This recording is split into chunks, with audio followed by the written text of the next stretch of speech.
saya Audrey Chandra, presenter di Sapa Indonesia Siang. Perbaharui yuk informasi yang paling baru, independen dan juga terpercaya hanya di YouTube Kompas TV. Jangan lupa untuk subscribe, like, komen dan juga share ya. Nah terakhir itu tuh dinyalain loncengnya ya untuk dapetin notifikasi berita-berita terbaru. Selama 1 pekan terakhir, cuaca ekstrim akibat siklon tropis Seroja telah dirasakan di berbagai daerah di Indonesia, khususnya di Provinsi NTT dan di Provinsi NTB, yang mengalami dampak paling besar. Dan untuk itu pagi hari ini ada beberapa hal yang ingin saya tekankan. Yang pertama, percepatan proses evakuasi, pencarian dan penyelamatan korban yang belum ditemukan. Bisa minta Kepala BNPB, Kepala Basarnas dibantu dengan Panglima TNI dan Kapolri dengan seluruh jajarannya mengerahkan tambahan personel SAR sehingga dapat menjangkau lebih banyak wilayah terdampak termasuk wilayah terisolir dan berbagai gugus tugas dan berbagai gugus pulau di NTT, di Pulau Alor, Pulau Pantar, dan pulau-pulau lainnya untuk melancarkan proses evakuasi, pencarian, dan penyelamatan korban. Saya minta pada juga Menteri PUPR, Pak Menteri, untuk mengerahkan alat-alat berat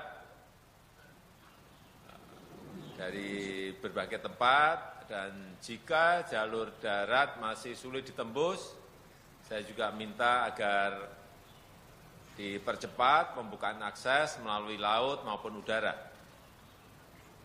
Yang kedua, pastikan hadirnya pelayanan kesehatan dan penanganan korban yang memerlukan pertolongan medis. Ini Pak Menteri Kesehatan, tim bantuan perlu cepatnya sampai di lokasi, dan saya minta Menteri Kesehatan juga untuk memperbanyak tempat-tempat pelayanan kesehatan di lapangan, juga mempersiapkan rumah sakit untuk menangani para korban, serta memastikan ketersediaan tenaga medis dan obat-obatannya.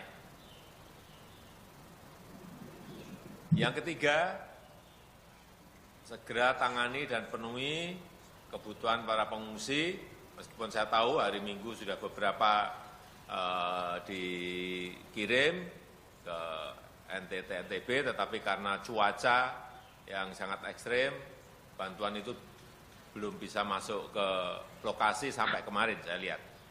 Dan saya minta BNPB dan pemerintah daerah segera mendata titik-titik pengungsian, memastikan logistiknya, tendanya, dapur lapangannya, untuk memenuhi kebutuhan dasar bagi para pengungsi.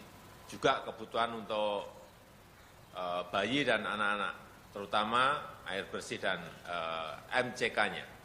Kemudian yang keempat, ini Pak Menteri PU lagi, untuk mempercepat perbaikan infrastruktur yang rusak. Saya melihat ada beberapa jembatan yang roboh, akses jalan juga segera pulihkan jaringan listrik, jaringan telekomunikasi, jaringan internet, juga distribusi logistik dan BBM, sehingga ini bantuan dapat segera tersalurkan ke masyarakat yang menjadi korban bencana. Terakhir, saya minta dilakukan antisipasi terhadap bahaya lanjutan adanya cuaca yang sangat ekstrim yang terjadi di berbagai kawasan di Indonesia, dan juga saya minta BMKG untuk menggencarkan peringatan cuaca ekstrim akibat dari siklon tropis Seroja ini. Pastikan seluruh kepala daerah dan masyarakat dapat mengakses, memantau prediksi cuaca dan iklim yang dikeluarkan oleh BMKG. Mereka harus tahu semuanya, sehingga masyarakat bisa meningkatkan kesiapsiagaan dan kewaspadaannya untuk menghadapi ancaman risiko, baik itu angin kencang, bahaya banjir, banjir bandang, dan tanah longsor. Saya rasa itu yang bisa saya sampaikan pada kesempatan yang baik ini. Terima kasih.